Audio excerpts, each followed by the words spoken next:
In my last video, I talked about being inspired to find a new way of living, a new consciousness, a way, well, to balance out the machine metaphor with our grounding, with our oneness with nature, the animate universe of accepting the fact that I am part of nature, I am nature.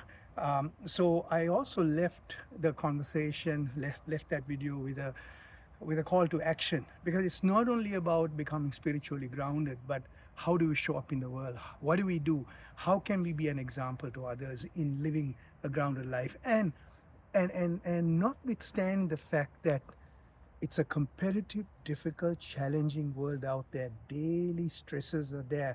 And it's so easy to move towards the left hemispheric anger, frustration, and then could even lead to violence. It's so easy to get to that side of the brain because it just takes a hold of you and you just go with the flow. So it takes a bit of work to take a deep breath and say, observe, right?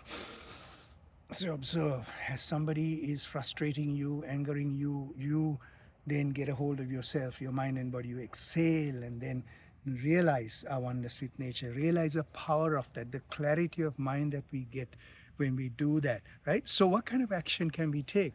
Well, I talk about walking the talk. I don't like this kind of action. When I was younger, I was this kind of action. I through martial arts and I must say I will rise to the occasion if I need to for survival, fight back. With sometimes it's needed, right? And I talked about the Bhagavad Gita, and there's a time and a place for violence too, for survival, for the better good of society, right? So I'm a realist about that. But how can we have action, as I love this word called the tempered radical? So a lot of things that I do, I don't like to take people on.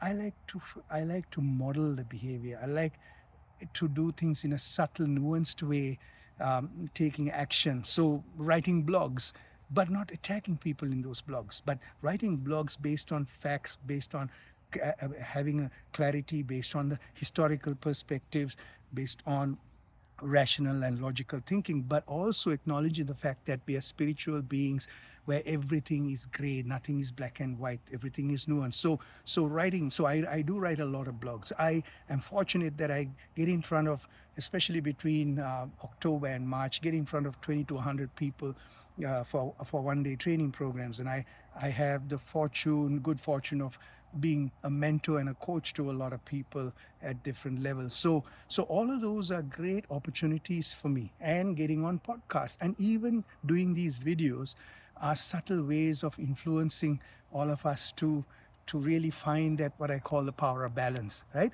So writing, even I write letters to my member of parliament when I see issues that are going on. I have gone to protests, yes, I have, and I stay away from the violent protests because that beats the whole purpose, right? But sometimes, yes, they have their own reasons to do what they do, right? But I don't agree with it 100%. And the other thing is also what can I say? Just being an example uh, in the way you live, the way you walk the talk. So that's basically it. So there are many ways of dissenting.